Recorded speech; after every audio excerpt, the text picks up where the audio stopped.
चलिए दोस्तों, पहले हम आपको आज स्क्रीन पर केस स्टडी आपको दे रहे हैं, उसके बाद इसका सॉल्यूशन देंगे। तो सॉल्यूशन एक फॉर्मेट के रूप में आपको दिया जाएगा। जो केस है वो केस को थोड़ा स्क्रीन पर देख लीजिएगा, उसको समझ लीजिएगा केस क्या है। एक क्वेश्चन नंबर 3 है, 2020 में आया हुआ क्वेश्चन है। तीसरा क्वेश्चन है, रामपुरा एक सुदूर जनजाति बहुल जिला अत्यधिक पिछड़ेपन और दयनीय निर्धनता से ग्रसित है। कृषि स्थानीय आबादी की आजीविका का मुख्य साधन है, लेकिन बहुत छोटे भू स्वामित्व के कारण यह मुख्यतः निर्वाह खेती तक सीमित है। औद्योगिक या खनन गतिविधियां यहाँ नगण्य हैं। यहाँ तक कि लक्षित कल्याणकारी कार्यक्रमों से भी जनजातीय आबादी को अपर्याप्त लाभ हुआ है। इस प्रतिबंधित परिदृश्य में पारिवारिक आय के अनुपूरण हेतु युवाओं को समीप स्थित राज्यों में पलायन करना पड़ रहा है। अवयस्क लड़कियों की व्यथा यह है कि श्रमिक ठेकेदार उनके माता पिता को बहला फुसला कर उन्हें एक नज़दीकी राज्य में बीटी कपास फार्मों में काम करने भेज देते हैं। इन अवयस्क लड़कियों की कोमल अंगुलियां कपास चुनने के लिए अधिक उपयुक्त होती हैं। इन फार्म में रहने वाले और काम करने की अपर्याप्त स्थितियों के कारण अवयस्क लड़कियों के लिए गंभीर स्वास्थ्य समस्याएं पैदा हो गई हैं। मूल निवास और कपास फार्मों के जिलों में स्वयंसेवी संगठन भी निष्प्रभावी लगते हैं और उन्हें क्षेत्र के बाल श्रम और विकास की दोहरी समस्याओं हेतु कोई ठोस प्रयास नहीं किए गए हैं। आपको रामपुरा का जिला कलेक्टर नियुक्त किया जाता है। यहाँ निहित नीतिपरक मुद्दों की पहचान कीजिए।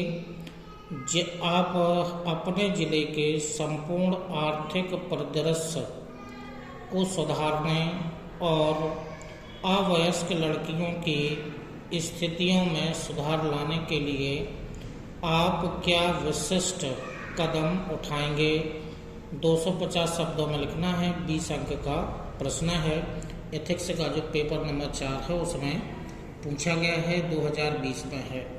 तो रामपुरा एक गाँव है, एक समस्या है और इन समस्याओं को ठीक करने के लिए एक किसी व्यक्ति को जिले का डीएम नियुक्त किया गया है। तो वो कौन कौन से कदम उठाए कि यहाँ की जो समस्याएं हैं उन समस्याओं का समाधान किया जा सके। तो आइए इस केस स्टडी को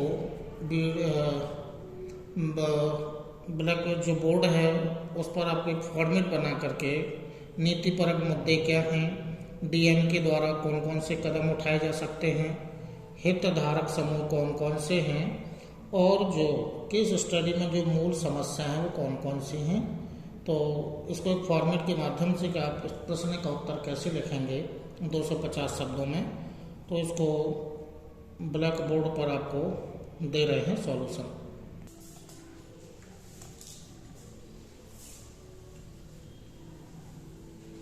चलिए, तो मुख्यमंत्री अभ्युदय योजना में आपका स्वागत है। तो आज का जो वीडियो है वीडियो नंबर 5 है।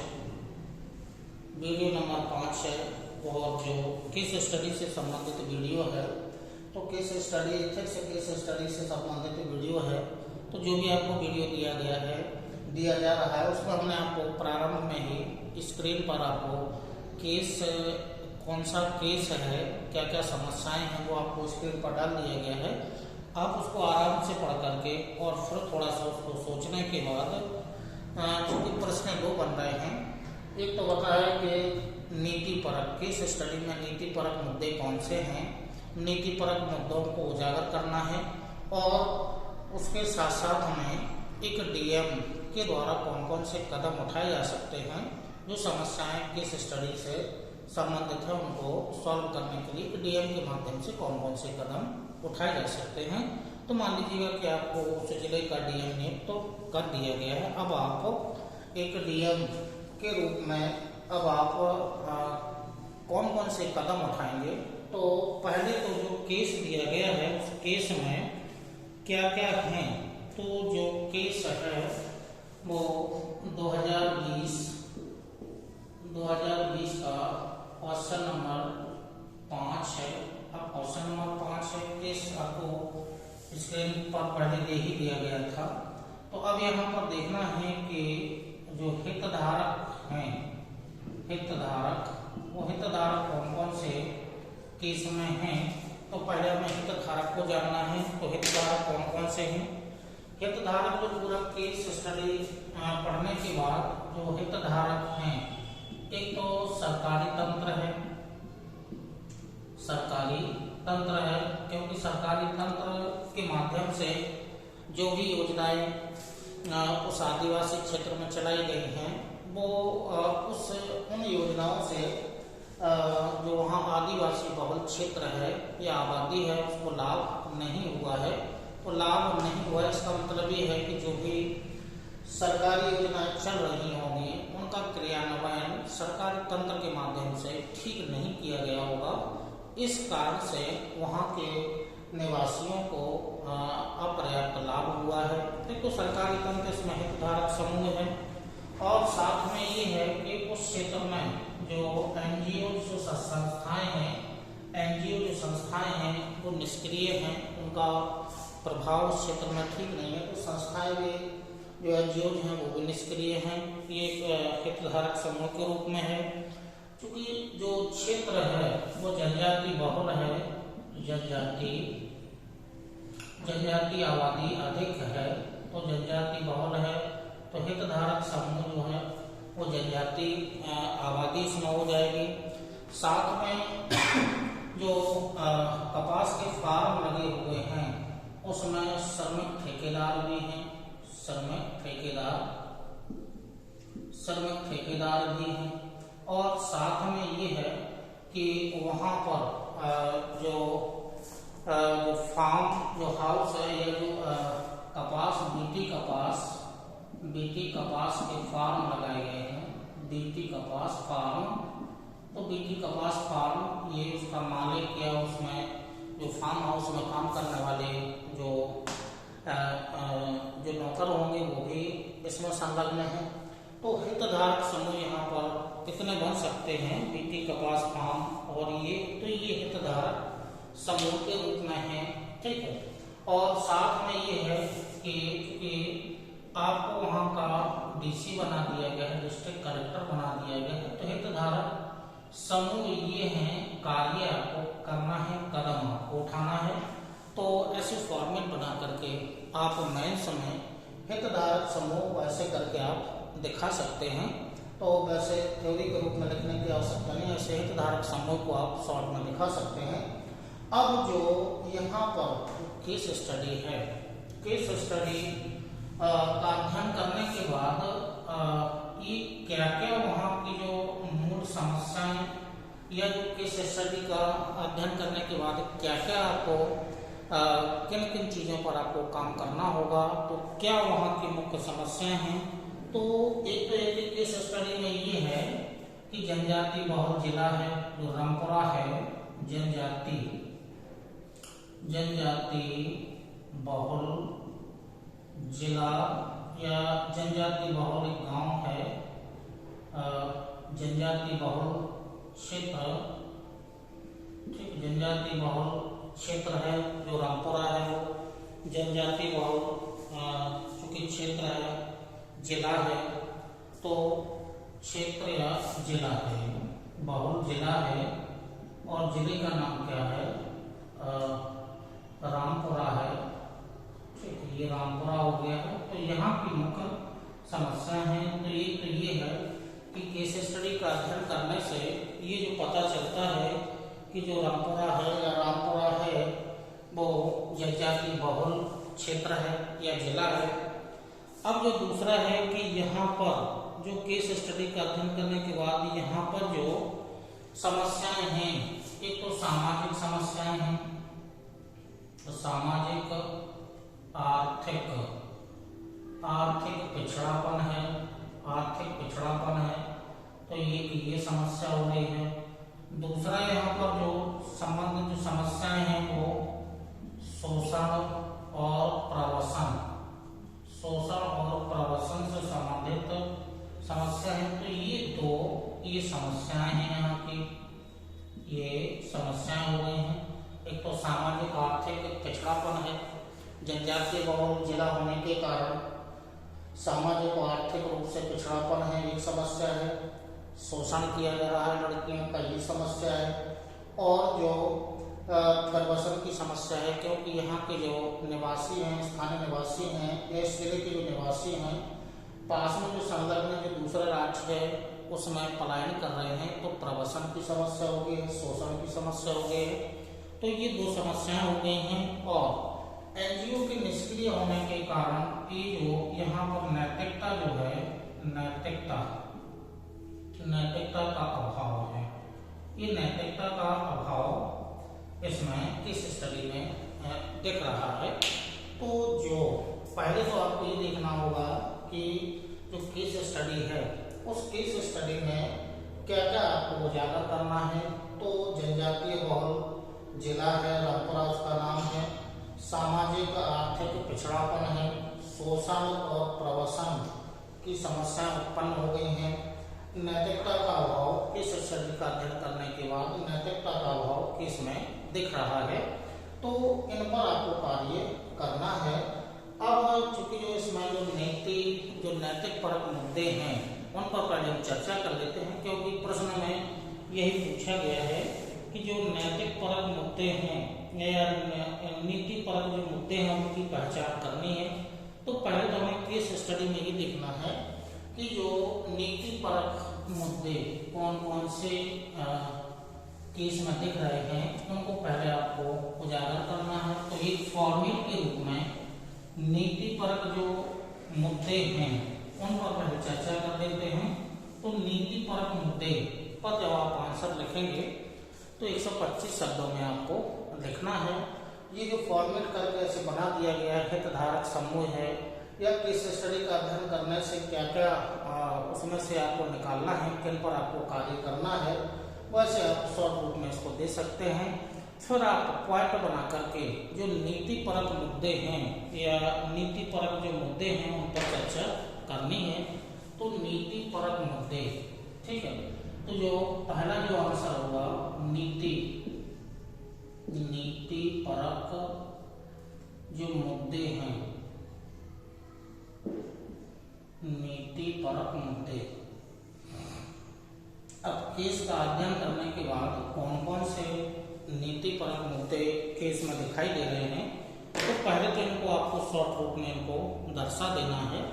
आप चाहें तो ऐसे फॉर्मेट बना करके या ऐसे पॉइंट बना करके आप नीति परक जो मुद्दे हैं वो दर्शा सकते हैं, आप आंसर में लिख सकते हैं। तो जो नीति परक मुद्दे हैं, तो जो नीति परक मुद्दे यहाँ पर झलक रहे हैं, तो एक तो ये है कि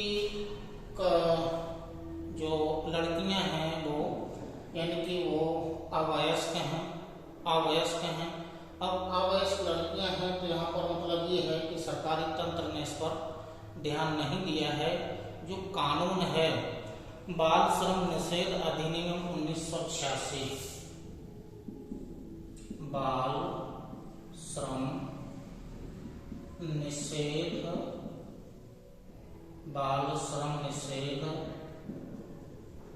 अधिनियम 1986, बाल श्रम अधिनियम निषेध अधिनियम 1986 पर सरकारी तंत्र के द्वारा ध्यान नहीं दिया गया है, क्योंकि अवयस्क लड़कियां हैं जिनकी उम्र 18 वर्ष से कम है। 18 वर्ष से कम उम्र की लड़कियों को जो कपास का फार्म हाउस है इनमें कपास को कलियां चुनने के लिए इनको लगाया गया है। तो एक तो जो कि अवयस्क लड़कियां हैं, सरकारी तंत्र के माध्यम से इस पर ध्यान नहीं दिया गया है। तो अवयस्क बाल श्रम निषेध अधिनियम 1986 का उल्लंघन हुआ है यहाँ पर। तो इसके बारे में आपको ये ध्यान रखना है कि 1986 में बाल श्रम निषेध अधिनियम 1986 में लाया गया था। तो इसमें कुछ अवयस्क लड़कियां और लड़कों के लिए, दोनों के लिए भी नियम कानून बनाए गए थे कि उनको ऐसे कार्यों में ना लगाया जाए जो खतरनाक भी हो सकते हैं। इसके अलावा जो अनुच्छेद है, यहाँ पर संविधान की बात कर रहे हैं, तो संविधान में जो अनुच्छेद, संविधान और कानून की बात हो रही है, तो संविधान और कानून की बात ये है कि इसमें जो संविधान के अनुच्छेद हैं 21, 23, अनुच्छेद 21, अनुच्छेद 23, अनुच्छेद 39, 42, 46, अनुच्छेद 39, 42 और 46, इन अनुच्छेदों का उल्लंघन है। अनुच्छेद 21 जो है वो ये कहता है कि दैहिक एवं प्राण एवं दैहिक स्वतंत्रता होनी चाहिए, शरीर से संबंधित जो भी स्वतंत्रताएं हैं वो होनी चाहिए। तो अनुच्छेद 21 का उल्लंघन यहाँ पर किया गया है। 23 का उल्लंघन किया गया है, यानी कि मानव को ऐसे कार्यों में नहीं लगाए जाने चाहिए जिनकी उम्र यानी कि 14 वर्ष से कम है। 39 का यहाँ पर जो सामाजिक आर्थिक की जो बात कही गई है संविधान में, अनुच्छेद 39 में कही गई है। 42 का उल्लंघन हुआ है और 46 का उल्लंघन हुआ है। तो ये अनुच्छेदों का संविधान की दृष्टि से, कानून की दृष्टि से इसका उल्लंघन हुआ है। तो यहाँ पर संवैधानिकता की बात करें, संविधान की बात करें, भारतीय संविधान की बात करें, तो बाल निषेध अधिनियम का उल्लंघन हुआ है। अनुच्छेद 21, 23, 39, 42 और 46 का यहाँ पर उल्लंघन हुआ है। साथ ही शिक्षा का अधिकार जो अनुच्छेद 21 में है, शिक्षा का अधिकार, ठीक है, इसको ठीक तरीके से लागू नहीं किया गया है, तो अनुच्छेद 21 का भी उल्लंघन है। तो ये जो अनुच्छेद हैं ये मूल अधिकारों से संबंधित हैं। 21, 23 और 21A ये मूल अधिकारों से संबंधित हैं, ये मूल अधिकार से संबंधित हैं। और बाकी के जो अनुच्छेद हैं ये जो है वो DPSP यानी कि DPSP से संबंधित हैं, तो इनका उल्लंघन हुआ है। मूल अधिकार और नीति निर्देशक तत्वों का संविधान की दृष्टि से, कानून की दृष्टि से केस स्टडी का अध्ययन करने पर इनका उल्लंघन पाया गया। ठीक, तो ये नीतिपरक मुद्दे यहाँ पर हो गए हैं। अगला जो नीतिपरक मुद्दा जो केस स्टडी का अध्ययन करने से यहाँ पर पता चला है कि देखिएगा, जो फार्म हाउस में जो कपास फार्म हाउस है, कपास फार्म जहाँ पर बीटी कपास की फसल उगाई गई है, वहाँ पर केवल अवयस्क लड़कियों का चुनाव किया गया है। केवल अवयस्क लड़कियों का चुनाव किया गया है या उन लड़कियों को चुना गया है। अब ये लिंग, यहाँ पर जो नीतिपरक मुद्दा है वो लिंग भेद से संबंधित हो जाएगा, लिंग भेद से संबंधित हो जाएगा, क्योंकि केवल लड़कों का चुनाव नहीं हुआ है, केवल अवयस्क लड़कियों का चुनाव कपास को चुनने के लिए किया गया है। और वो इसलिए कि यहाँ पर लिंग भेद दिखाई दे रहा है, लड़कों का चुनाव नहीं किया गया है, केवल लड़कियों का, क्योंकि लड़कियों के जो सुकुमार, जो कोमल जो हाथ होते हैं वो कपास को जो उसकी कड़ियों को तोड़ने के लिए उपयुक्त होते हैं। यहाँ पर लिंग भेद एक नीतिपरक मुद्दा हो गया है। और यहाँ पर ये कि बाल अधिकार का उल्लंघन भी हुआ है। बाल अधिकार का उल्लंघन हुआ है, क्योंकि संयुक्त राष्ट्र संघ के अनुसार यानी कि यूएनओ के अनुसार उसमें जो ILO इंटरनेशनल जो लेबर जो ऑर्गेनाइजेशन है, अंतर्राष्ट्रीय श्रम जो संगठन है, उसके अनुसार जो अवयस्क है उसकी उम्र यानी कि 18 वर्ष से कम उसमें आंकी गई है। तो यहाँ पर जो अवयस्क हैं वो लड़कियां जो हैं वो अवयस्क हैं। तो ये बाल अधिकार का उल्लंघन UN के अनुसार, ILO के अनुसार ये बाल अधिकार जो है इसका उल्लंघन यहाँ पर नीतिपरक मुद्दे के अंतर्गत दिखाई दे रहा है। और यहाँ पर ये है कि NGO के द्वारा अपना कार्य ठीक तरीके से नहीं किया गया है, तो सामाजिक जो जिम्मेदारियां बनती हैं, सामाजिक जिम्मेदारी की अनदेखी की गई है, सामाजिक जिम्मेदारी की अनदेखी यहाँ पर की गई है। तो सामाजिक जिम्मेदारी भी बनती है, तो उसकी अनदेखी की गई है, क्योंकि किसी ने अवयस्क लड़कियों के विरुद्ध किसी प्रकार की कोई आवाज नहीं उठाई है। तो ये सामाजिक जिम्मेदारी की बात यहाँ पर नीतिपरक मुद्दे के अंतर्गत की गई है। और चूंकि यहाँ पर जो आदिवासी बहुल क्षेत्र है, तो चूंकि यहाँ पर जो सरकारी तंत्र के माध्यम से जो भी योजनाएं, परियोजनाएं, जो कल्याणकारी योजनाएं जो लाई गई होंगी, उनका क्रियान्वयन सरकारी तंत्र के द्वारा ठीक से नहीं किया गया है। तो जो कल्याणकारी योजनाओं का क्रियान्वयन ठीक नहीं, यानी कि कल्याणकारी योजनाओं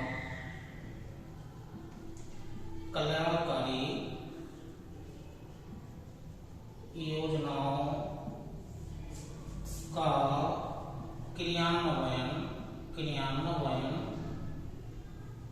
क्रियान्वयन का अभाव दिख रहा है। तो ये जो जिम्मेदारी है, इस अभाव के कारण यहाँ के जो स्थानीय निवासी है, आदिवासी बहुल जो क्षेत्र है, उसको अपर्याप्त लाभ हुआ है। अपर्याप्त लाभ होने का मतलब ये हुआ कि जो कल्याणकारी योजनाएं गवर्नमेंट के द्वारा इस आदिवासी बहुल क्षेत्र में जो चलाई गई होंगी, उनका क्रियान्वयन ठीक से नहीं किया गया है। तो क्रियान्वयन का अभाव है, तो मतलब ये सरकारी तंत्र है, ये सरकारी तंत्र की निष्क्रियता यहाँ पर दिखाई दे रही है। ये निष्क्रियता झलक रही है, इसमें निष्क्रियता का अभाव दिख रहा है, क्योंकि अपर्याप्त लाभ हुआ है जबकि योजनाएं चलाई जा रही हैं। तो ये नीतिपरक मुद्दा है। इसी के जो चूंकि जब लाभ नहीं होगा तो यहाँ से युवाओं का पलायन, ये भी एक समस्या है। पलायन या जो माइग्रेशन या प्रवसन है, वो भी नीतिपरक मुद्दे के अंतर्गत ही है। यहाँ पर जो है वो आजीविका की समस्या दिखाई दे रही है।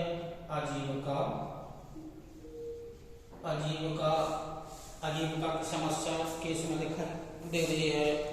कृषि की अनुपयोगिता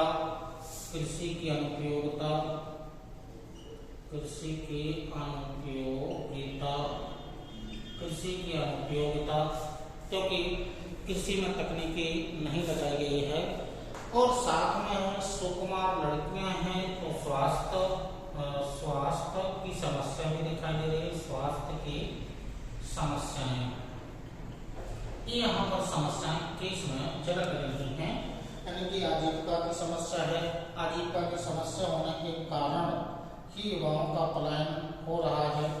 साथ में जो भी कृषि योग्य भूमि है, उसमें तकनीकी उपयोग या कृषि तकनीकी उसमें नहीं लगाई गई है, तो कृषि की अनुपयोगिता है।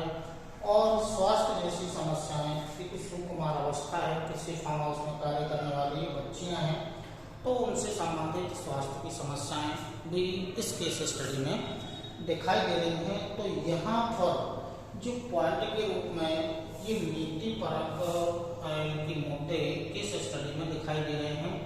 तो ये जो पॉइंट के रूप में हमने आपको ये नीतिपरक मुद्दे यहाँ पॉइंट के रूप में आपको दर्शा दिए हैं। तो आपको 125 शब्दों में जो नीतिपरक मुद्दे हैं, जो केस स्टडी में आपको दिखाई दे रहे हैं, या केस स्टडी से जो भी नीतिपरक मुद्दे निकलेंगे, वो ये नीतिपरक मुद्दे निकल के आ रहे हैं। इसको ऐसे लिख सकते हैं या घेरा बना करके, ठीक है। तो इनको शॉर्ट रूप में आप इनको दर्शा सकते हैं। चाहे तो आप ऐसे नीतिपरक मुद्दे, ठीक है, ये नीतिपरक मुद्दे हो जाएंगे। अब नीतिपरक मुद्दे को आप ऐसे भी आप दर्शा सकते हैं। लिखने का तरीका आपका होगा कि कैसे एग्जामिनर पर सही प्रभाव पड़े, कैसे उसको दर्शाया जा सकता है। तो ऐसे पॉइंट के रूप में भी आप लिख सकते हैं। चाहे ये जो पॉइंट ऐसे करके जो बनाए गए हैं, इनको ज्यादा विस्तार ना दे करके आप ऐसे ही आप इनको लिख सकते हैं, या फिर ऐसे करके भी आप इनको दर्शा सकते हैं कि ये जो समस्याएं हैं ये नीतिपरक ये मुद्दे हो गए हैं। ऐसे भी आप दर्शा सकते हैं, ऐसे भी आप इसको दर्शा सकते हैं, ठीक है। तो ये ऐसा करने से एग्जामिनर पर सकारात्मक प्रभाव पड़ता है। तो ऐसे करके आप एक जो केस स्टडी है उसमें से ये चीजें निकल करके आ रही हैं, और इन चीजों को आप अपनी कॉपी में ऐसे करके दिखा देंगे तो एग्जामिनर देखते ही इन मुद्दों को समझ जाएगा कि हाँ ये मुद्दे इस केस स्टडी से निकल करके आ रहे हैं। समस्या वो नहीं है कि आपको बिल्कुल गिन करके 125 शब्द ही लिखना है, कोई आवश्यकता नहीं है कि 125 शब्दों में ये लिखा जाए। बस जो मेन पॉइंट हैं ये एग्जामिनर देख करके समझ जाएगा कि ये मेन पॉइंट किस स्टडी से संबंधित इसमें दिखाई दे रहे हैं, या आपने इस प्रकार से उसको दर्शा दिया है। तो ये नीतिपरक मुद्दे हैं। तो नीतिपरक मुद्दे का एक टॉपिक हो गया है। अब ये तो यहाँ के नीतिपरक मुद्दे हैं। अब इन नीतिपरक मुद्दों का क्रियान्वयन एक डिस्ट्रिक्ट कलेक्टर की दृष्टि से किया जाना है। तो एक डीसी या डीएम के द्वारा कौन कौन से कदम उठाए जा सकते हैं। तो अब डीएम के द्वारा, क्योंकि जहाँ जो समस्याएं उत्पन्न हुई हैं उन्हीं समस्याओं का समाधान करना है, तो डीएम के द्वारा वही कदम उठाए जाएंगे जहाँ जहाँ पर समस्याएं उत्पन्न हुई हैं। तो ये समस्याओं के रूप में है, नीतिपरक मुद्दे हैं, ये समस्याओं के रूप में है। अब डीएम के द्वारा समाधान किया जाएगा। तो इन्हीं समस्याओं पर एक डीएम को या डीसी को फोकस करना है। तो आगे वाला जो दूसरा टॉपिक इससे जुड़ा हुआ है, जो नीतिपरक मुद्दे के बाद कि डीएम के माध्यम से कौन कौन से कदम उठाए जा सकते हैं। तो डीएम के माध्यम से कौन से कदम उठाए जा सकते हैं। तो अब आगे डीएम के कदम हैं कि कौन से कदम उठाए जाएंगे।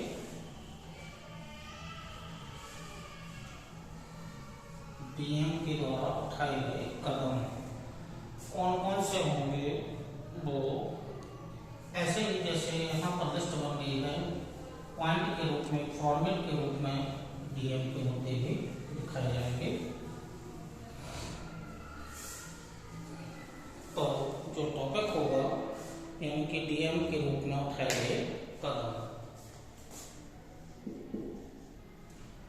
उसमें चूंकि डीसी या डिस्ट्रिक्ट कलेक्टर है, तो डीसी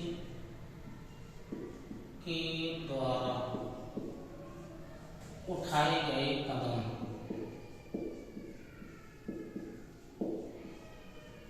अब कौन कौन से कदम उठाए जा सकते हैं एक डीएम के या डीसी के माध्यम से। तो इनको भी आप एक फॉर्मेट या पॉइंट के रूप में एक डीएम के द्वारा क्या क्या कदम उठाए जा सकते हैं। तो डीएम के द्वारा कदम वही उठाए जाएंगे जहां समस्या उत्पन्न हुई है। तो एनजीओ जो समस्या, क्योंकि केस स्टडी में जो एनजीओ जो हैं वो निष्क्रिय हैं, वो सामाजिक आर्थिक समस्याएं यानी कि नहीं उठा रहे हैं, तो वो निष्क्रिय हैं। तो जो एनजीओ जो हैं या एनजीओ जो हैं, एनजीओ को सक्रिय करना, प्लस साथ में यदि कोई सरकारी यानी कि सहयोग की आवश्यकता है तो एनजीओ, क्योंकि एनजीओ केस में निष्क्रिय दिखाई दे रहे हैं, एनजीओ के द्वारा कोई मुद्दा जो नीतिपरक समस्याएं थी उसमें किसी प्रकार का कोई मुद्दा नहीं उठाया गया। जबकि एनजीओ का काम यही होता है कि जहां सरकार निष्क्रिय होती है वहां पर जो एनजीओ होते हैं वो सक्रिय उनको होना चाहिए। तो जो भी समस्याएं हैं, चाहे वो मूल अधिकारों से संबंधित हों या संवैधानिक या कानूनी समस्याएं हो रही हों या फिर सामाजिक आर्थिक धार्मिक या जो भी समस्याएं उत्पन्न होती हैं उसमें एनजीओ जो क्षेत्र में होते हैं उनको सक्रिय होना चाहिए।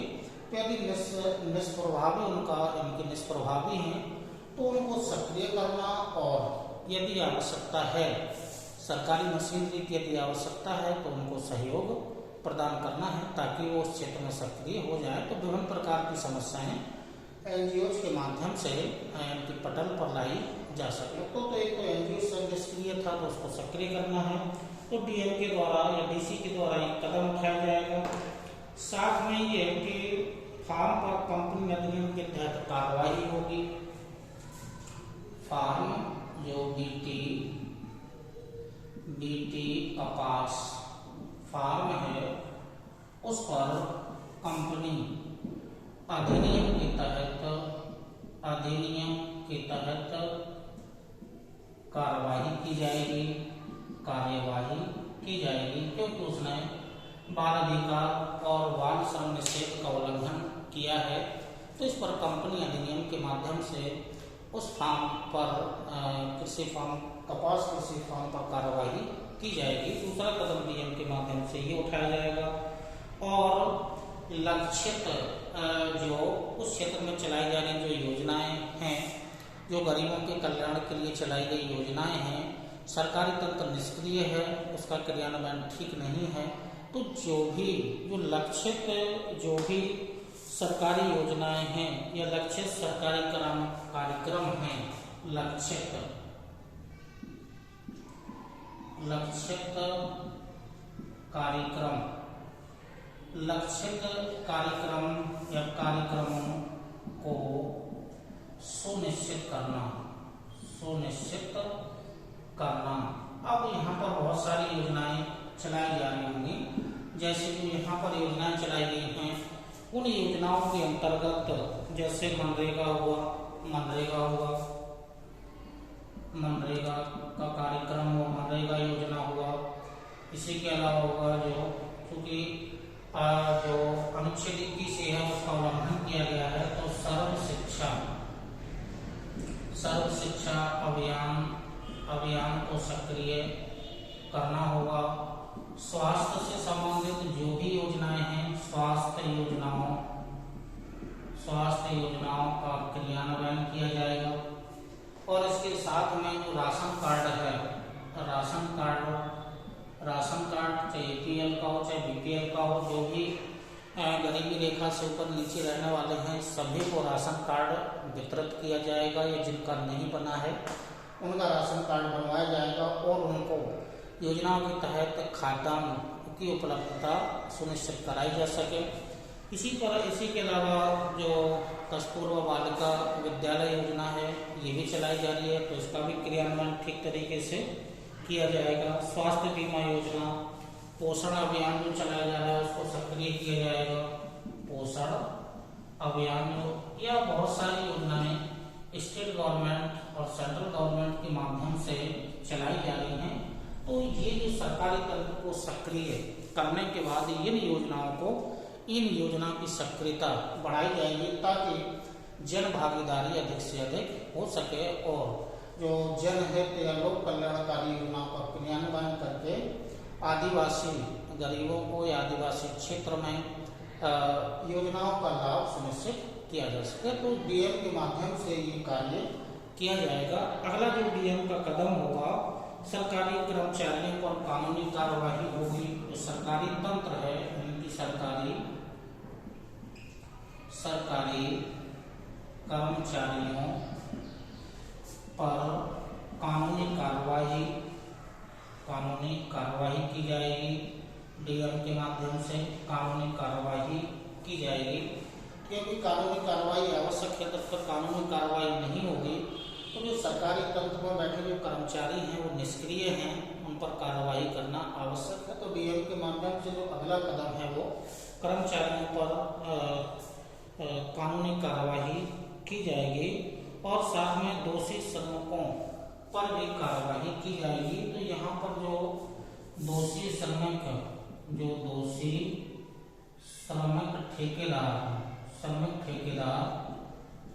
इन पर भी कार्यवाही की जाएगी। डीएम के माध्यम से ये भी कदम उठाया जाएगा। और इसी क्रम में चूँकि आदिवासी क्षेत्र है, जो किसानों को है वो कृषि सब्सिडी दी जाती है, बीज पर, खाद पर या जो सिंचाई के जो साधन है इन पर विभिन्न प्रकार की किसानों को अनुदान दिया जाता है, सब्सिडी दी जाती है। तो इस सब्सिडी को सुनिश्चित करना, इनकी कृषि सब्सिडी या कृषि अनुदान सुनिश्चित करना, ताकि जो क्षेत्र में जो युवा हैं वो कृषि का कार्य करेंगे तो उनका पलायन, इनके ऐसे कार्य करके पलायन को रोका जा सकता है, दूसरे राज्य में वो पलायन नहीं करेंगे। और साथ साथ में कृषि अनुदान सुनिश्चित करने के साथ साथ में कृषि तकनीकी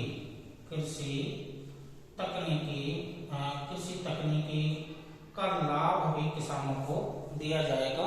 इनकी कृषि तकनीकी, इनकी हाइब्रिड जो बीज हैं उनको दिया जाएगा। सिंचाई की जो उन्नत सिंचाई की व्यवस्था करके और हाइब्रिड जो बीज हैं उनको, और विभिन्न प्रकार के जो फर्टिलाइजर्स होते हैं इनको सुनिश्चित करना। तो इसमें कृषि तकनीकी का प्रयोग किया जा सकता है, ताकि भले ही जोत कम हो लेकिन कृषि तकनीकी का प्रयोग करके सुअर पालन, मुर्गी पालन, मछली पालन, ऐसी कृषि में तकनीकी डेयरी फार्म और दो लगाए जा सकते हैं। तो इससे कुछ हद तक जो आदिवासी क्षेत्र है वहाँ का विकास किया जा सकता है। साथ में ये भी होगा कि क्योंकि सामाजिक जिम्मेदारी का अभाव यहाँ पर दिखा था केस स्टडी में, तो सामाजिक जिम्मेदारी का अभाव है, तो सामाजिक जिम्मेदारी का अभाव होने के कारण यहाँ स्थानीय नागरिकों को जागरूक किया जाए, यानी कि जो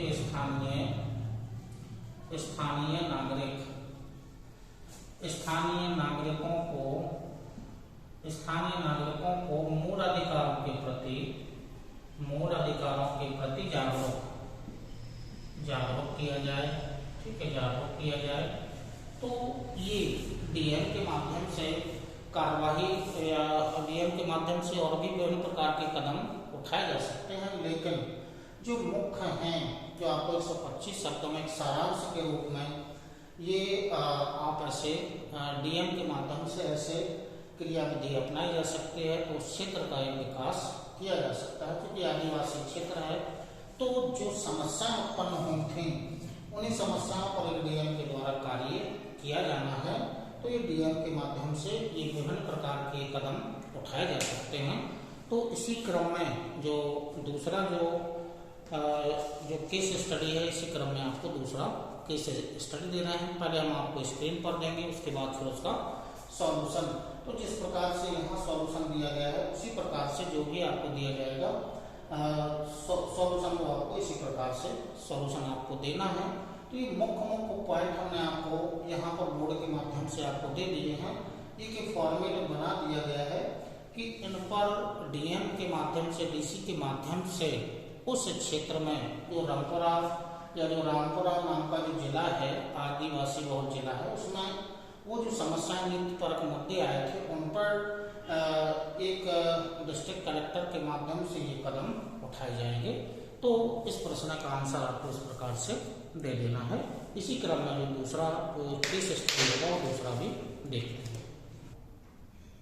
चलो दोस्तों, जो पहला केस स्टडी आज के वीडियो में, जो वीडियो नंबर 5 है, उसमें आपको वीडियो नंबर 1 अभी दिया गया है। एक केस स्टडी का सॉल्यूशन आपको दिया गया है। जो दूसरा केस स्टडी है वो दूसरा केस स्टडी है 2015 में क्वेश्चन नंबर 5 जो पूछा गया है, वो जो केस के रूप में है उसका अध्ययन करके फिर उसको देखते हैं सॉल्यूशन कैसे दिया जाएगा।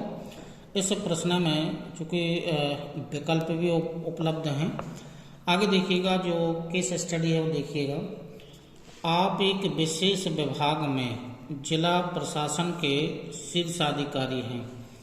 आपका वरिष्ठ अधिकारी आपको राज्य मुख्यालय से फ़ोन करता है और आपको कहता है कि रामपुर गांव में एक भूखंड पर स्कूल के लिए एक भवन निर्माण, समस्या यही हो रही है, भवन का निर्माण करना, स्कूल बनाया जाना है, भवन निर्माण किया जाना है। दौरे की समयावली बना दी गई है, क्योंकि शीर्ष अधिकारी को आना है तो उनका दौरा होना है कि भूखंड का वो निरीक्षण करेंगे।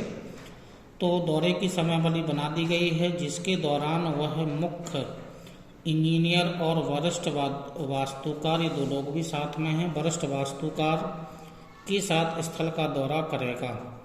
वह चाहता है कि आप उससे संबंधित सभी कागजातों की जांच कर लें और सुनिश्चित कर लें कि दौरे की व्यवस्था उचित रूप से की गई है। आप उस फाइल को जांचते हैं जो आपके विभाग में कार्यभार संभालने से पूर्व की है। भूखंड को स्थानीय पंचायत से नाममात्र की लागत पर उपार्जित किया गया था और कागजात दर्शाते हैं कि जिन 3 प्राधिकारियों को भूखंड की उपयुक्तता का प्रमाण देना होता है, उनमें से 2 के दिए हुए अनुमति प्रमाण पत्र उपलब्ध हैं। 3 को देना था, 2 के उपलब्ध हैं। वास्तुविद का कोई प्रमाण पत्र फाइल में उपलब्ध नहीं है। आप, जैसा कि फाइल पर कहा गया है कि सब कुछ ठीक है, हालत में है, यह सुनिश्चित करने के लिए रामपुर जिले का रामपुर जाने का निर्णय ले लेते हैं। जब आप रामपुर जाते हैं तब आप देखते हैं कि उल्लेख के अधीन भूखंड ठाकुरगढ़ किले का एक भाग है और किले की दीवारें, परकोटे आदि उसके आर पार बिछे हुए हैं। किला मुख्य गांव से काफ़ी दूर है, इसलिए वहां पर स्कूल, बच्चों के लिए गंभीर असुविधा होगी, परंतु गांव के नज़दीक के क्षेत्र के विस्तार का एक बड़े आवासीय परिसर में परिवर्तित होने की संभावना है। किले में वर्तमान भूखंड पर विकास प्रभाव अत्यधिक होंगे और विरासत स्थल के प्रश्न की ओर ध्यान नहीं दिया गया, परंतु भूखंड के अधिग्रहण के समय सरपंच आपके पूर्वाधिकारी का एक रिश्तेदार था। समस्त कार्य संपादन कुछ निहित स्वार्थों के साथ किया गया प्रतीत होता है। अब यहाँ पर जो प्रश्न हैं वो 2 प्रश्न बन रहे हैं। सरोकार रखने वाले पक्षों के संभावित निहित स्वार्थों की एक सूची देना है। केस स्टडी से कहाँ पर स्वार्थ लागू हुआ है वो उनकी सूची देना है। और प्रश्न नंबर जो 2 है, आपको उपलब्ध कार्यवाही के कुछ विकल्प दिए गए हैं, प्रत्येक विकल्प के गुणों अवगुणों पर चर्चा करना है। विकल्प 4 दिए गए हैं। पहला विकल्प है, इनके बारे में आपको थोड़ा लिखना भी है। विकल्प जो पहला है, आप वरिष्ठ अधिकारी के दौरे की प्रतीक्षा कर सकते हैं और उसको निर्णय करने देते हैं। विकल्प 1 है, आप लिखित रूप में या फोन पर उसकी सलाह ले सकते हैं।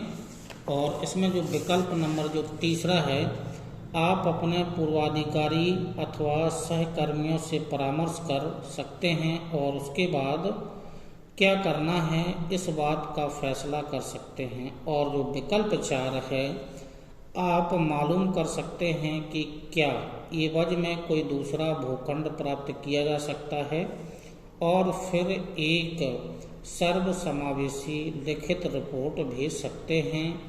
तो क्या आप कोई अन्य विकल्प उचित तर्कों के साथ सुझा सकते हैं। तो पहले वाले प्रश्न में तो निहित स्वार्थ की लिस्ट बनानी है, कौन कौन से केस स्टडी में निहित स्वार्थ दिए गए हैं। और जो दूसरे प्रश्न है उसमें 4 विकल्प दिए गए हैं। चारों विकल्पों के बारे में आपको पक्ष और विपक्ष यानी कि जो गुण और दोष दोनों को आपको जानना है। दोनों को आपको लिखना है, गुण क्या हैं और उसके दोष क्या हैं। विकल्पों के अनुसार गुण और दोष आपको देना है। फिर उसमें से ये भी है कि 4 विकल्पों में से जो सबसे अच्छा विकल्प है, चार में से कौन सा सबसे अच्छा विकल्प है और क्यों है, उचित तर्कों के साथ आपको अपना उत्तर देना है। तो इस जो केस स्टडी का है वो फॉर्मेट आपको बोर्ड के माध्यम से दे रहे हैं कि इस प्रश्न का आंसर आपको कैसे लिखना है। चलिए बोर्ड के माध्यम से समझाते हैं आपको, या केस स्टडी में से जो भी निकलेगा वो आपको दे रहे हैं। चलिए, तो जो केस स्टडी है वो आपको स्क्रीन पर दे दिया गया है। अब उसका सॉल्यूशन कैसे दिया जाए, तो सॉल्यूशन जो आपको देना है कैसे आंसर लिखेंगे, क्योंकि केस स्टडी आपने कर ली है तो केस आपको समझ में आ गया होगा। ठीक है, केस क्योंकि स्पष्ट है कि स्कूल बनाने के लिए गांव क्षेत्र में स्कूल बनाने के लिए एक भूखंड आवंटित करने की स्थिति है, और जो गांव का सरपंच है उसने भूखंड ऐसी जगह आवंटित कर दिया है जो गांव से दूर भी है, बच्चों को जाने में समस्या भी उत्पन्न होगी, गांव से दूर भी है, असुरक्षा की स्थिति बनेगी। ठीक है, लेकिन इससे पहले जो भूखंड आवंटित करने की जो जांच वगैरह थी, तो जो उसमें हितधारक समूह जो बन सकते हैं, हितधारक समूह, हितधारक कौन कौन से बन सकते हैं, तो एक तो हितधारक में है कि आप वरिष्ठ यानी कि वरिष्ठ अधिकारी भी हैं। ठीक है, वरिष्ठ अधिकारी भी हैं, और साथ में आपका अन्य अधिकारी भी हैं, अन्य अधिकारी भी हैं, एक इंजीनियर भी है, एक वास्तुकार भी है या वास्तुविद भी है, गांव का जो सरपंच है सरपंच भी हैं। ठीक है, और साथ में जो रिश्तेदार या जो भी हैं सरपंच और उसके रिश्तेदार, जो वरिष्ठ अधिकारी था वो रिश्तेदार था, और स्कूल के जो बच्चे हैं वो भी इसमें। तो हितधारक समूह जो केस स्टडी का अध्ययन करने के बाद हितधारक समूह ये निकलते हैं, और हितधारक समस्या ये है कि ये गांव है, एक गांव है, गांव के समीप भी एक भूखंड यानी कि खाली पड़ा हुआ है, तो सरपंच ने इस भूखंड को आवंटित नहीं किया है, जबकि गांव से जो दूर जो क्षेत्र होगा यहाँ पर कोई किला बना हुआ है, किले के पास की जमीन, आसपास की जमीन को यहाँ आवंटित कर दिया गया है। और ये भी है कि इंजीनियर और अन्य लोगों की रिपोर्ट लगी है, दो लोगों की रिपोर्ट लगी है, जबकि वास्तुविद का इसमें प्रमाण पत्र नहीं लगा है, तो वास्तुविद का प्रमाण पत्र इसमें शामिल नहीं है, जबकि अन्य दो लोगों के प्रमाण पत्र उस फाइल में है, पुरानी फाइल है, ये स्थिति बन गई है। अब ऐसी स्थिति में जो भूखंड किले के पास में दिया जा रहा है उसकी जांच करना है कि क्या ये भूखंड उचित है स्कूल का निर्माण करने के लिए। तो एक तो यही है कि स्कूल गांव से दूर है, बच्चों को आने जाने में समस्या उत्पन्न होगी, साथ में ये भी कि असुरक्षा भी होगी क्योंकि गांव से दूर है, आने जाने में इनकी जो लड़कियां भी होंगी उनको आने जाने में समस्या भी उत्पन्न हो सकती है। तो ये समस्याएं यहाँ पर स्पष्ट रूप से दिख रही हैं, लेकिन सरकारी तंत्र में भी कुछ समस्याएं दिख रही हैं, क्योंकि इसमें जो पारदर्शिता है, पारदर्शिता का अभाव दिख रहा है, क्योंकि उसमें लाल फीताशाही के साथ साथ में भाई भतीजावाद भी इसमें चला है, क्योंकि सरपंच के द्वारा जो भूखंड आवंटित किया गया है गांव में ना, गांव के पास भूमि ना दे करके वो गांव से अन्य क्षेत्र में दूर कहीं किले के पास में दे दी गई है, जबकि गांव के पास में भूमि उचित रहती है। तो यहाँ पर भाई भतीजावाद भी चला है।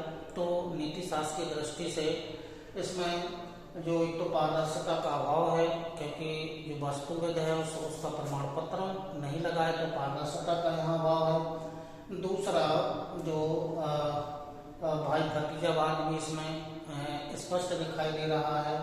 तो एक कुछ समस्याएं जो नीति शास्त्र की दृष्टि से इस केस में ऐसी कुछ समस्याएं उत्पन्न हो रही हैं। तो प्रश्न जो पूछे गए हैं उनके उत्तर आपको देना है। तो ये तो हितधारक समूह हो गए हैं और समस्या ये हो गई है। अब क्या स्थिति बनती है, तो जो प्रश्न नंबर 1 है उस प्रश्न नंबर 1 का उत्तर आपको कैसे देना है, और जो प्रश्न नंबर 1 है जो पक्षों के संभावित निहितार्थ है, तो इसमें क्या निहित छुपे हुए हैं, तो जो प्रश्न नंबर 1 है उसका आंसर देना है पक्षों के संभावित निहितार्थ क्या छुपे हुए हैं, क्या क्या निहितार्थ छुपे हुए हैं। तो पहले प्रश्न का आंसर तो आपको जो संबंधित पक्ष उसमें जो अभी हितधारक समूह आए थे उसमें कौन कौन से हितधारक का क्या पक्ष संभावित उसमें निहित हो सकते हैं, उनके संभावित जानना है संभावित कौन कौन से निहित हो सकते हैं। तो संभावित जो केस स्टडी का अध्ययन करने के बाद जो स्वार्थ दिख रहा है या जो उसमें निहितार्थ जो छुपे हुए हैं उनका जो उत्तर जो आपको देना है, तो उसमें मुख्य रूप से 3 निहितार्थ या जो हित हैं उसमें छुपे हो सकते हैं। पहला तो ये है कि केस स्टडी का अध्ययन करने के बाद ये आपको निहितार्थ आपको दिखाई देंगे। तो स्कूल बनाने हेतु आवासीय परिसर उपयुक्त रहता, क्योंकि आवासीय परिसर का मतलब है जहाँ गांव है वहाँ आबादी होगी, तो आबादी वाले क्षेत्र में स्कूल को बनाया जाना चाहिए। स्कूल गांव से दूर जो निर्जन क्षेत्र उसमें नहीं बनाया जाना चाहिए, क्योंकि किला है वो एक धरोहर के रूप में है, निर्जन वाला क्षेत्र है, तो ऐसे क्षेत्र में स्कूल नहीं बनाया जाए। तो निहितार्थ ये छुपा है कि जो स्कूल बनाने हेतु आवासीय परिसर उपयुक्त होगा, स्कूल बनाने हेतु आवासीय परिसर जो होगा, जो गांव में भूखंड पड़ा हुआ अब परिसर उपयुक्त है, ये उपयुक्त होगा। लेकिन जो आवंटित किया गया है वो स्कूल का जो आवास निर्माण के लिए वो किले के पास में आवंटित किया है, जबकि गांव क्षेत्र में के पास में भूमि उपलब्ध है, भूखंड उपलब्ध है, लेकिन सरपंच और एक जो अधिकारी हैं उनके माध्यम से ये गांव के दूर किले में स्थानांतरित कर दिया गया, वहां पर भूखंड आवंटित किया गया है। तो संभव है कि सरपंच ने जानबूझकर रामगढ़ किले का चयन किया हो। तो यहाँ पर जो निहितार्थ दिख रहा है किसका है, सरपंच का निहितार्थ इसमें छुपा हुआ है, क्योंकि सरपंच का निहितार्थ गांव की जो भूमि है वो ग्राम पंचायत की भूमि होती है, तो वो चूंकि एक सरपंच के अधिकार में होती है, तो उसको ना देकर के उसने दूर दिया है। तो इसमें सरपंच का निहितार्थ छुपा हुआ है कि सरपंच ने जानबूझ करके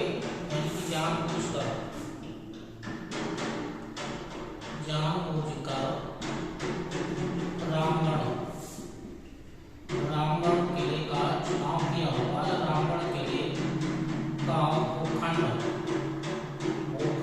आवंटित किया होगा, आवंटित किया होगा, क्योंकि उसमें ये सरपंच का इसमें निहित कुछ ना कुछ इसमें छुपा हुआ दिखाई दे रहा है। तो उपयुक्त ये है कि गांव के पास में ही जहाँ पर आवासीय क्षेत्र है, आवासीय परिसर है, वहाँ पर ही ये बनाया जाना चाहिए, तो ये उपयुक्त है। लेकिन सरपंच की इसमें पारदर्शिता का अभाव दिख रहा है, तो जानबूझ करके ऐसा भूखंड आवंटित गाँव से दूर क्षेत्र में कर दिया होगा। तो ये तो निहित इसमें ये छुपा हुआ है।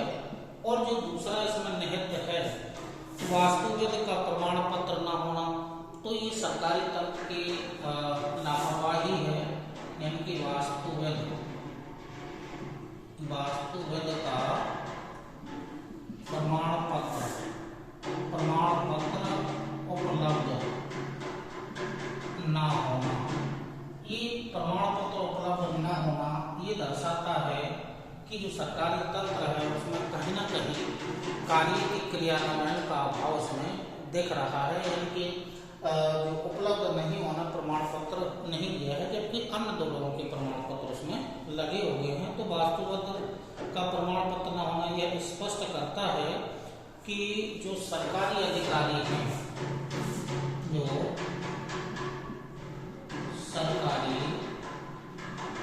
अधिकारी के दायित्व और निष्पक्षता का अभाव इसमें दिख रहा है। निष्पक्षता का अभाव इसमें दिख रहा है, क्योंकि प्रमाण पत्र नहीं दिया गया है तो इसका अभाव दिख रहा है। तो सरकारी तंत्र में दायित्व और निष्पक्षता का अभाव इसमें दिख रहा है। तो दो इसमें निहितार्थ छुपे हैं। जो तीसरा निहितार्थ हो सकता है, स्कूल के लिए चिन्हित जमीन बच्चों के लिए उपयुक्त नहीं है। जो पहले भूखंड आवंटित जो किले में किया गया है, तो स्कूल निर्माण हेतु किले या किला का भूखंड बच्चों की दृष्टि से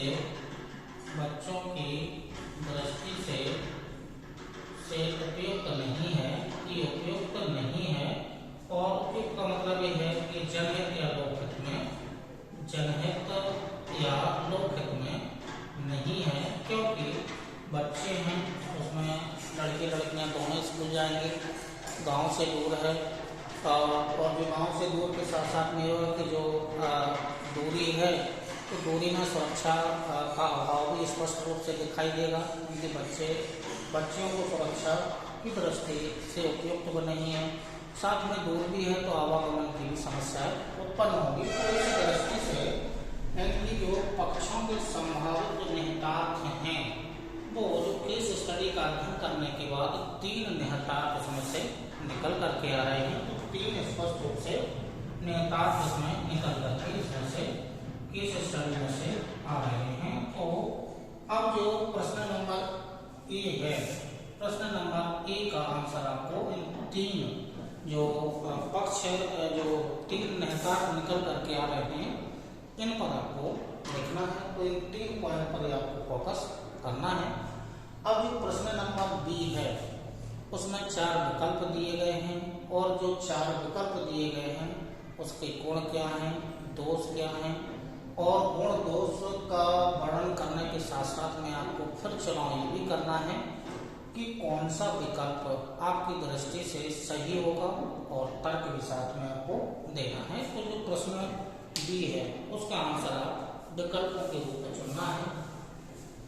तो जो प्रश्न नंबर बी है उसका उत्तर आप कैसे लिखेंगे, तो हमें एक एक विकल्प पर बात करनी होगी। उन विकल्पों के गुण और दोष हमें जानने होंगे। तो जो प्रश्न बी है, उस प्रश्न बी का आंसर आपको विकल्प दिए गए हैं, उपलब्ध भी हैं। विकल्प आपको केस स्टडी में से छांटना नहीं है, विकल्प आपको दिए गए हैं। तो उपलब्ध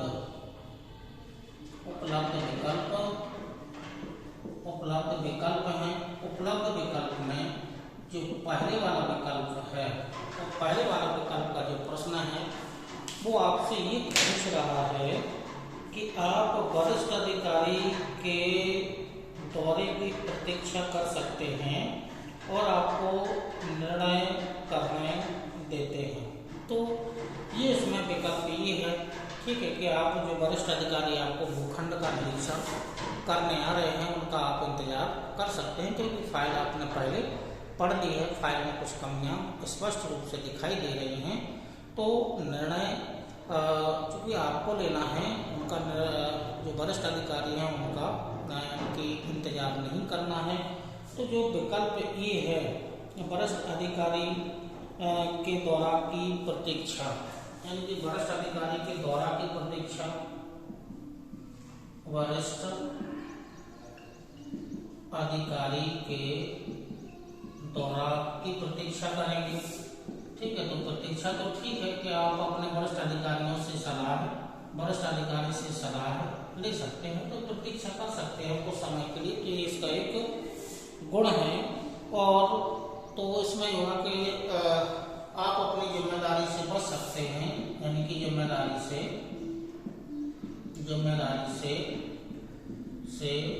बच जाएंगे। ठीक है, बच जाएंगे, आप अपनी जिम्मेदारी से बच जाएंगे, क्योंकि वरिष्ठ अधिकारी के ऊपर पूरी की पूरी जिम्मेदारी आ जाएगी। तो ये तो है कि इसमें गुण दिखाई दे रहे हैं कि आप अपने वरिष्ठ अधिकारी का दौरे का प्रतीक्षा कर सकते हैं, तब फिर आप निर्णय, यानी कि चूंकि फिर आप निर्णय नहीं लेंगे, आपके वरिष्ठ अधिकारी ही निर्णय लेंगे कि जो भूखंड कहाँ उचित रहेगा।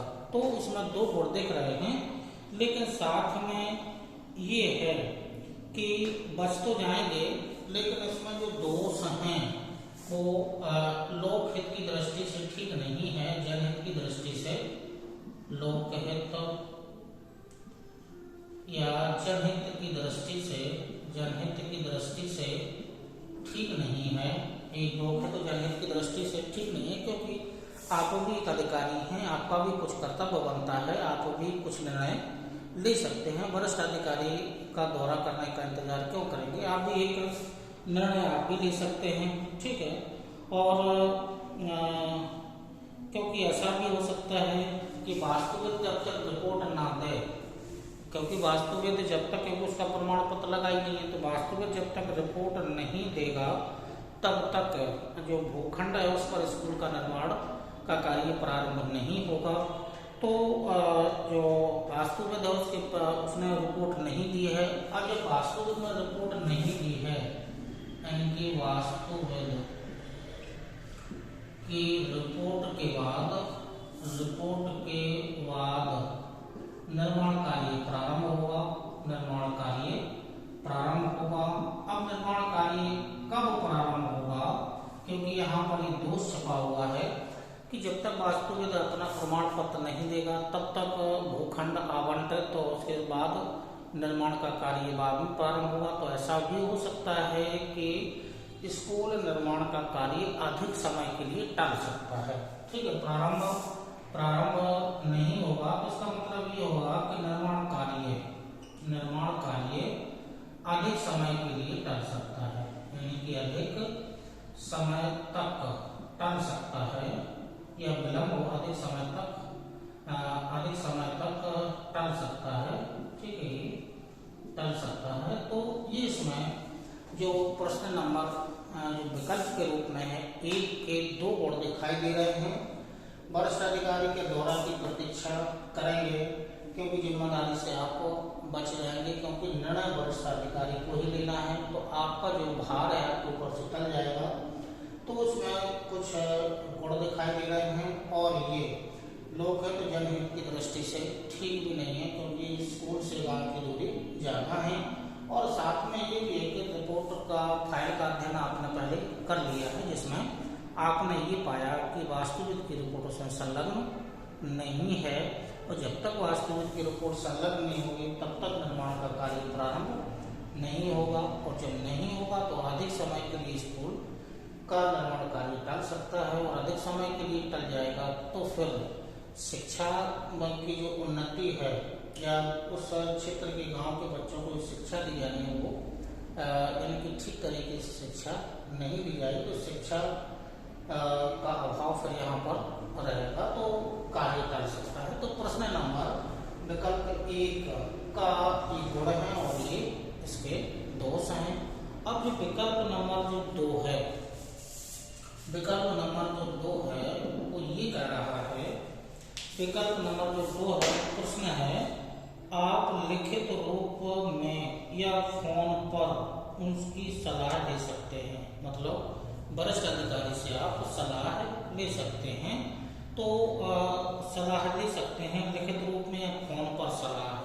तो जो सलाह है, ठीक है, आपको सलाह लेना है, या तो लिखित रूप में लेना है या फोन पर सलाह लेनी है, अपने वरिष्ठ अधिकारी से सलाह लेनी है।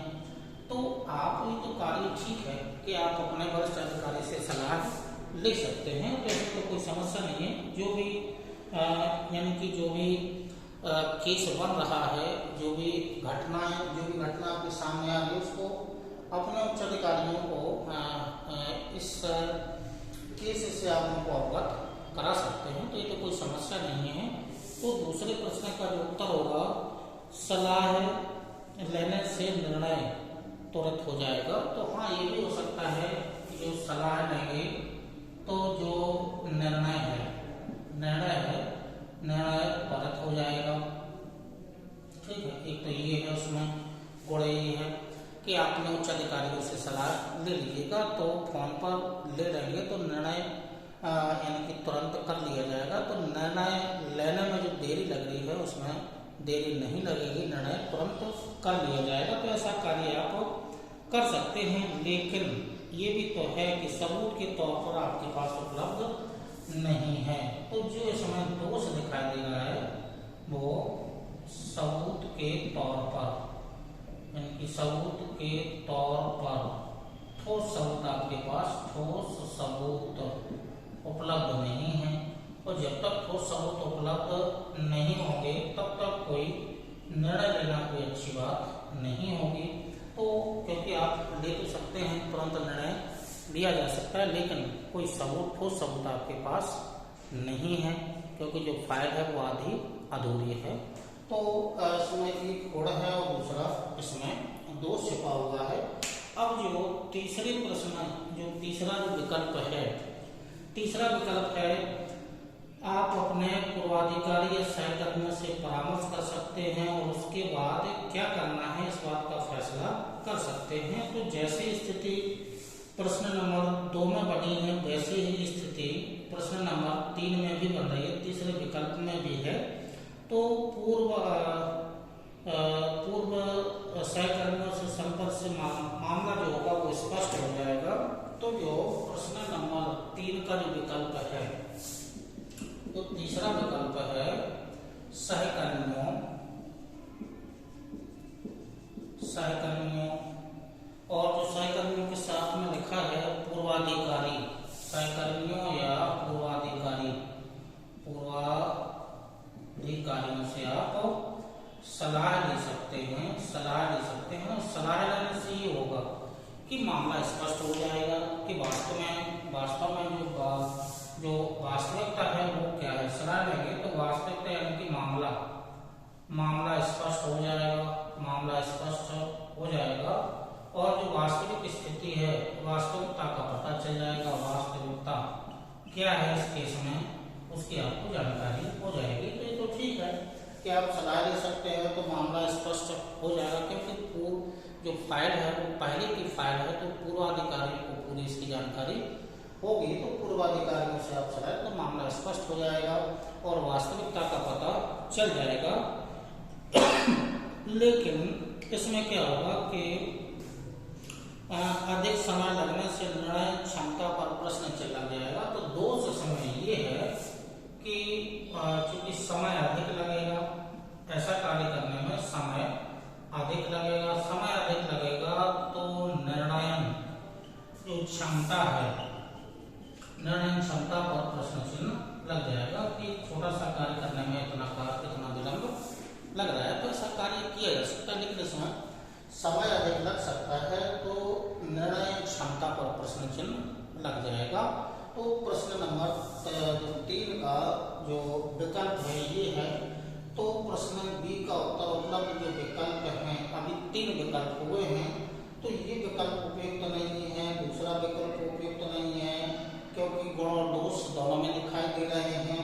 तीसरा विकल्प भी उपयुक्त नहीं है क्योंकि गुण और दोष पर चर्चा करनी है, तो गुण भी दिखाई दे रहे हैं और दोष भी दिखाई दे रहे हैं। अब जो विकल्प नंबर 4 है, वो जो विकल्प नंबर 4 है वो क्या कह रहा है, आप मालूम कर सकते हैं कि क्या एवज में कोई दूसरा भूखंड प्राप्त किया जा सकता है और फिर एक समावेशी लिखित रिपोर्ट भेज सकते हैं। तो ये जो विकल्प है वो आपकी दृष्टि से उपयुक्त विकल्प है। जो उपयुक्त विकल्प है वो विकल्प नंबर 4 है और तर्क गुण और दोष के साथ तर्क भी देना है। तो तर्क क्या बन सकते हैं, तो अब वो विकल्प 4 है, विकल्प 4 ये कह रहा है कि जो भूखंड किले के पास में पहले आवंटित किया गया था उसको गांव क्षेत्र में या गांव के पास में भी भूखंड है, इसका यहाँ निर्माण कार्य प्रारंभ न करके यहाँ निर्माण कार्य किया जाए।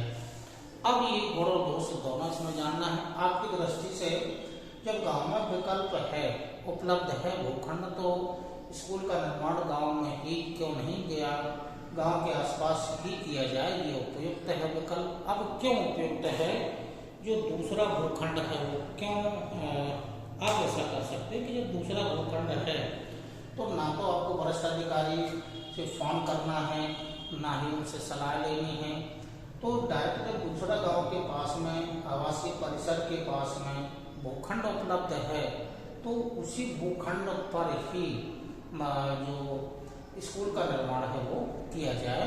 और ये क्यों उपयुक्त रहेगा, उपयुक्त क्यों है, जो दूसरा भूखंड वो इसलिए उपलब्ध है कि जो समस्या उत्पन्न हुई है, जो चौथा विकल्प है ये उपयुक्त है। क्यों है, क्योंकि समस्या का समाधान स्पष्ट रूप से हो जाएगा।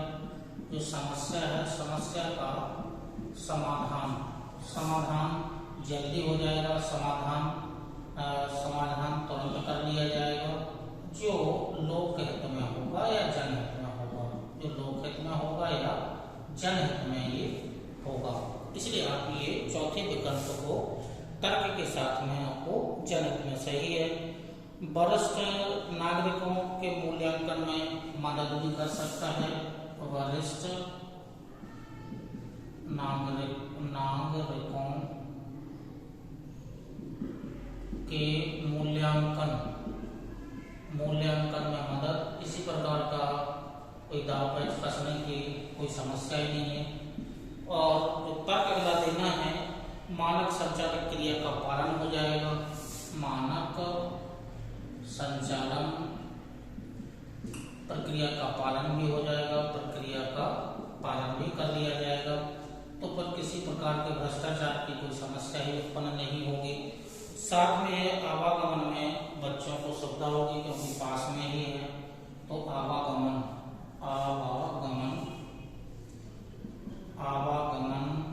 में सुविधा, ठीक है, सुविधा भी होगी और सुरक्षा भी होगी, सुरक्षा की दृष्टि से भी इम्पोर्टेंट है।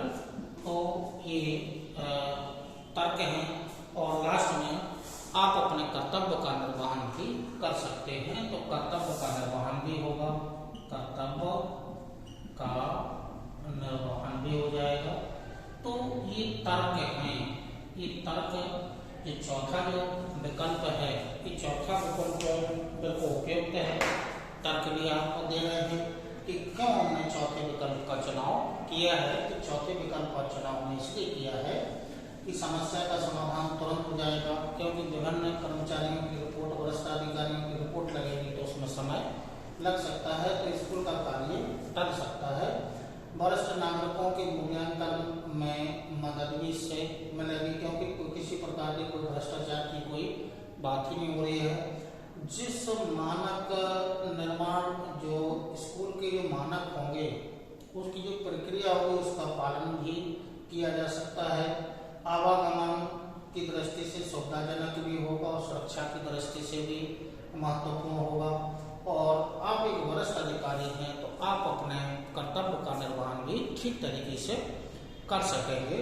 तो जो गांव के पास जो भूखंड का आवंटन है वो उपयुक्त रहेगा। तो चौथे विकल्प के अनुसार ये तर्क दिए गए हैं। अब इसी क्रम में, चूंकि आज जो वीडियो नंबर जो आपको दिए गए हैं, वीडियो नंबर 5 के अंतर्गत 2 केस स्टडी आपको दी गई हैं। अब जो केस स्टडी के जो आगे वाले नेक्स्ट वीक में है, तो हो सकता है कि केस स्टडी के टॉपिक ना दिए जाए, क्योंकि इथिक्स में और भी अभी बहुत सारे टॉपिक हैं, तो उनका हो सकता है, क्योंकि 5 केस स्टडी बहुत हो गए हैं। सभी प्रकार के प्रश्न आपको दे दिए गए हैं, सभी प्रकार की केस स्टडी आपको करवा दी गई है। तो आशा है कि आप ऐसे प्रश्नों को 2 से 50 शब्दों में आप स्वयं लिखने में, ये फॉर्मेट बना करके बताए गए, तो लिखने में आपको समस्या उत्पन्न नहीं होगी। तो इसी क्रम में आपको हम कुछ केस स्टडी होमवर्क के रूप में दे रहे हैं, वो आप सॉल्व कर लीजिएगा। तो इसी क्रम में आपको दे रहे हैं। चलिए, जो होमवर्क के रूप में है आपको केस स्टडी आपको दी जा रही है। ज़्यादा बड़ा केस नहीं है, छोटा ही केस स्टडी है। राजीव एक प्रवासी श्रमिक था।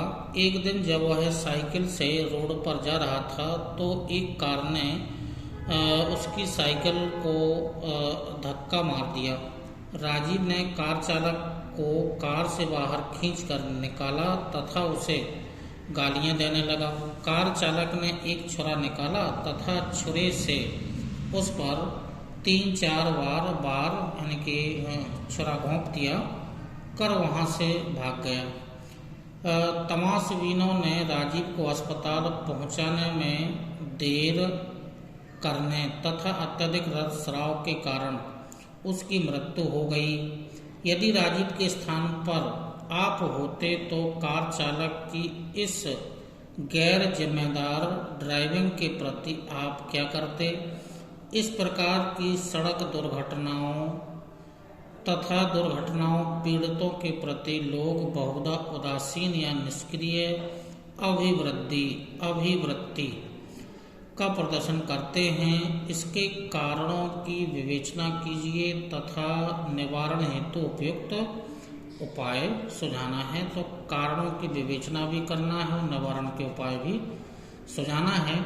250 शब्दों में है। ये 12 अंक का प्रश्न है, 2021 में ये पूछा गया प्रश्न है। तो ऐसे आप उसका कारण भी आपको देना है और उसका निवारण हेतु सुझाव भी देना है। तो ऐसे इसमें हितधारक समूह और क्या क्या कारण हैं, कौन कौन से निवारण हेतु उपाय हैं, ये आप होमवर्क के रूप में है, तो आप इसको सॉल्व कर लीजिएगा। इसी क्रम में आगे भी नेक्स्ट वीक में जो भी टॉपिक दिया जाएगा उसी को आगे बढ़ाया जाएगा। तब तक के लिए नमस्कार, धन्यवाद, जय हिंद।